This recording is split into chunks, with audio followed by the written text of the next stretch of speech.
Welcome back to the Virgin Palms Project Management Bootcamp. So by now you've successfully navigated the initiation phase, and you're ready to kind of like tackle this next big hurdle. Yeah, Module 3, absolutely. project planning, fail to plan, plan to fail. Yeah, that's it. This module is all about transforming that initial project vision into a solid, actionable roadmap. So it's kind of like, when you're building a house, you're laying that foundation. Yeah, And, without it, the whole thing crumbling down. that's a great way to put it, because a lot of people think that planning is just this preliminary step, but really it's the backbone of the entire project. Yeah. It's about anticipating challenges, allocating resources wisely, and making sure everyone's on the same page right from the very beginning. Okay, so let's dive into the first section of Module 3, the role of planning in project success. Okay. What are the key reasons why a well-crafted project plan is so critical?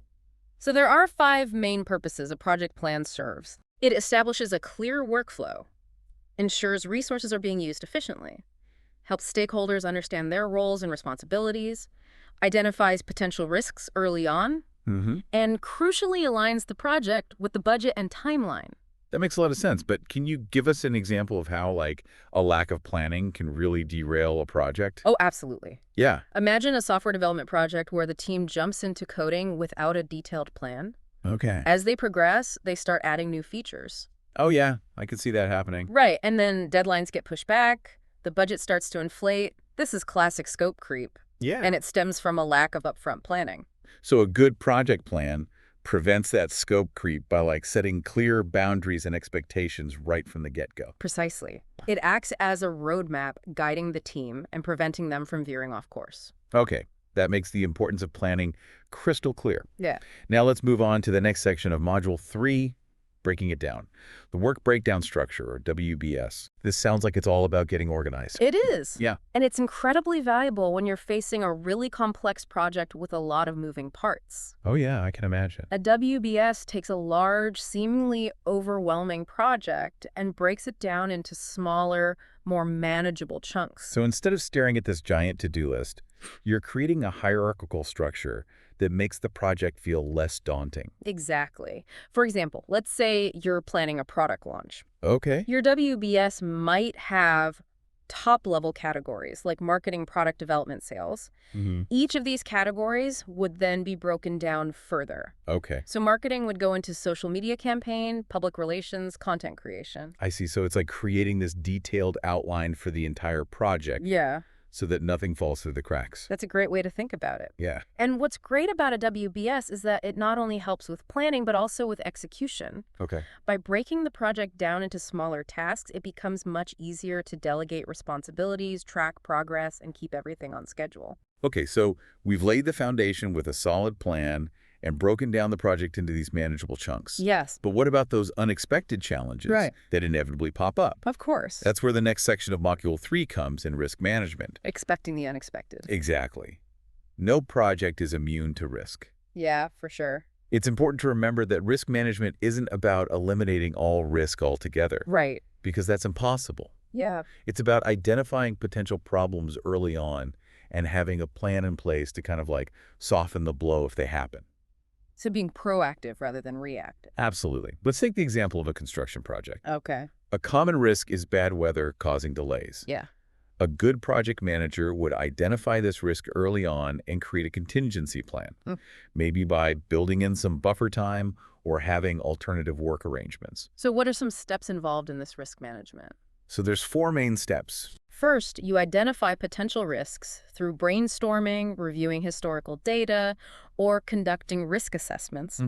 Then you assess the likelihood and impact of each risk, prioritizing those that pose the biggest threat. Makes sense. Next, you develop response strategies for each risk, outlining specific actions to take if they occur. Yeah. Finally, you continuously monitor the risk landscape throughout the project, adjusting your plans as needed. So it's an ongoing process, not a one-time thing. Exactly. The risk landscape can change throughout a project. Yeah. So staying vigilant and proactive is key.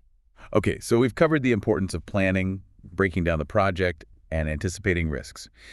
Now let's move on to the final section of Module 3, project scheduling and budgeting. Okay. These seem like the essential components for actually bringing the project to life. They are, think of scheduling as creating the project's timeline Mm-hmm. and budgeting as creating its financial blueprint. Yeah. Without a realistic schedule and a well-defined budget, even the most brilliant project ideas can fail. So how do we approach creating a project schedule Yeah. that keeps everything on track? It starts with those smaller tasks we identified in our WBS. Okay. We need to determine the sequence of these tasks, identifying any dependencies. Right. For instance, in a website redesign project, you can't start coding until the design is finalized. Right. So understanding those dependencies is crucial for creating a realistic timeline. It is. But how do we actually estimate how long each task will take? That involves gathering input from your team members, considering historical data from similar projects, and factoring in any potential delays or roadblocks. Right. Tools like Gantt charts or Kanban boards Yeah. can help visualize the schedule, track progress, and identify any bottlenecks. Okay, so we have our timeline laid out. Yes. Now let's talk about budgeting.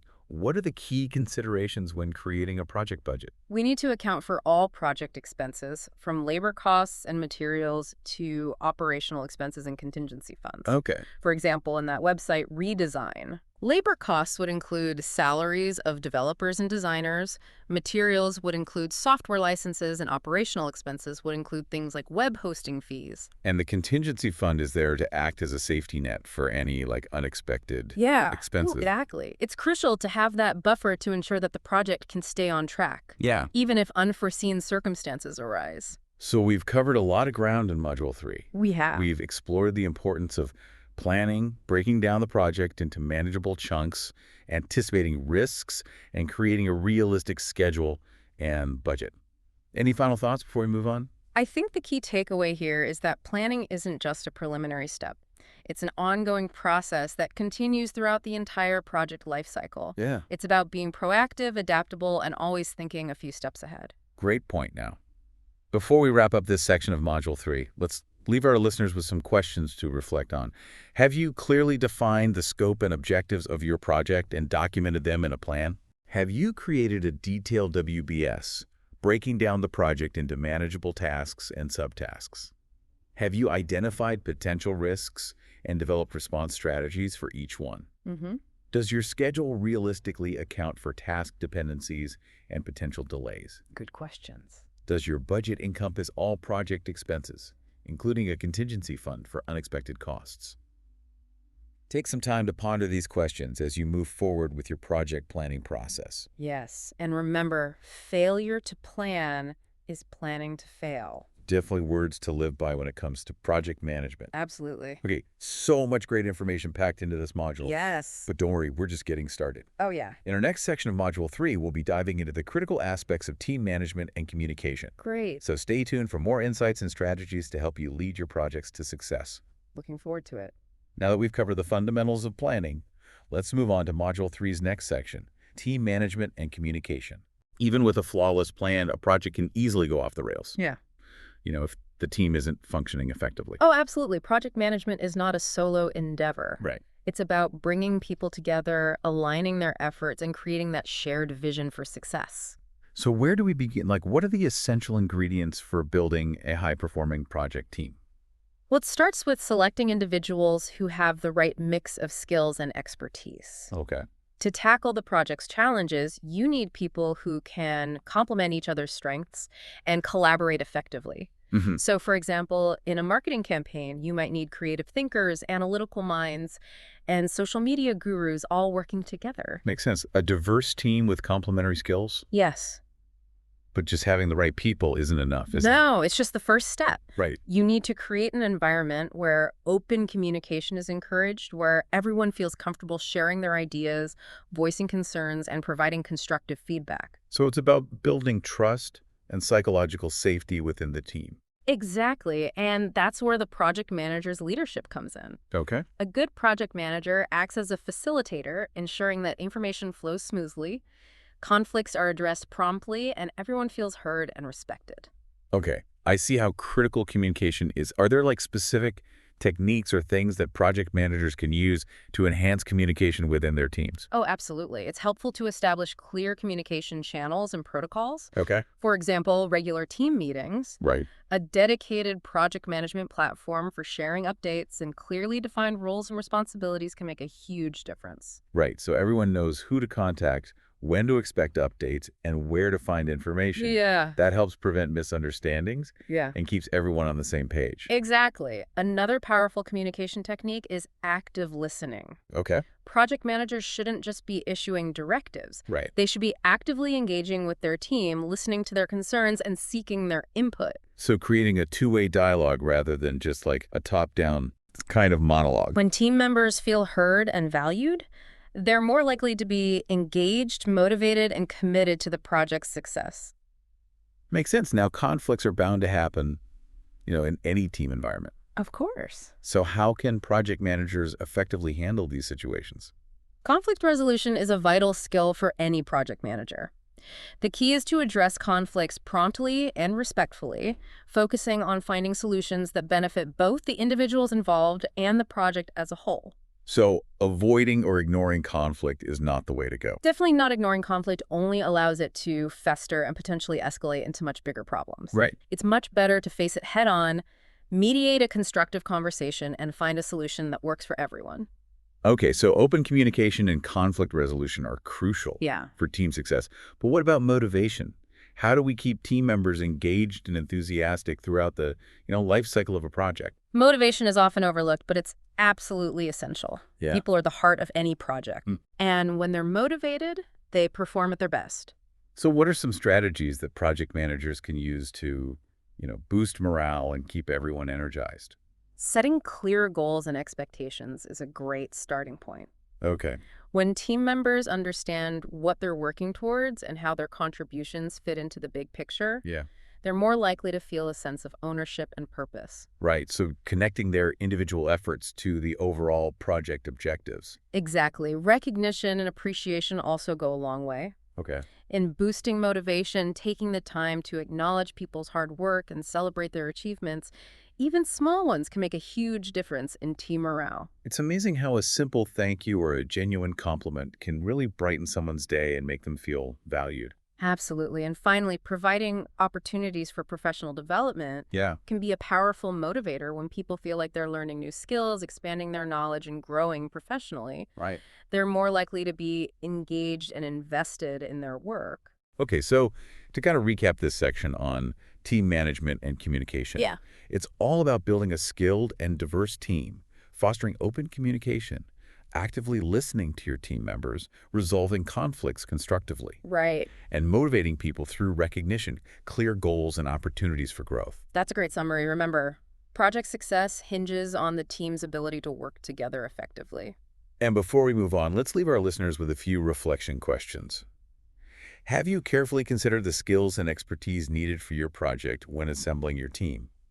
Have you created an environment where open communication and feedback are encouraged and valued? Do you actively listen to your team members and seek their input on important decisions? Good questions. Are you prepared to handle conflicts promptly and respectfully, focusing on those win-win solutions? Yes. How do you plan to motivate your team and keep them engaged throughout the project lifecycle? Yeah, that's a great point. Take some time to think about these questions and how they apply to your own project teams. Okay, so we've covered a lot of ground in this module, from planning and team building to risk management and motivation.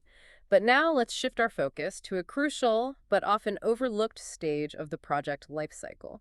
It's our final section for Module 3, Project Monitoring, and controlling this is all about making sure our carefully crafted plans are actually translated into action and results. Yeah, that's right. You see, a project plan is kind of like a roadmap. But even with the best roadmap, you still need to pay attention to the road, make adjustments as needed, and make sure you're still headed in the right direction. So how do we effectively monitor a project's progress and make sure we're staying on course? It all starts with establishing clear performance indicators or metrics. Okay. These are measurable targets that allow us to track progress against our plan. For example, if we're developing a new mobile app, a key metric might be the number of features completed by a certain date, or the number of bugs identified during testing. Okay, so we need to define those metrics up front. But then how do we actually track them and know if we're on track or veering off course? That involves gathering data regularly and comparing it to our plan. We might track time spent on tasks, monitor expenses, conduct quality checks, or gather feedback from stakeholders. This data allows us to identify any variances, areas where the project is deviating from our original plan. So it's about spotting those red flags early on before they become major problems. Yeah. Can you give me an example of a common variance that project managers might encounter? Absolutely. Imagine a construction project where a key supplier suddenly announces a delay in delivering essential materials. This could throw off the entire project schedule if it's not addressed promptly. Okay, that makes sense. Sure. So once we identify a variance, what do we do about it? That's where the controlling aspect comes in. We need to take corrective actions to bring the project back on track. In the case of that delayed supplier, we might explore alternative suppliers, adjust the schedule, or even renegotiate parts of the contract.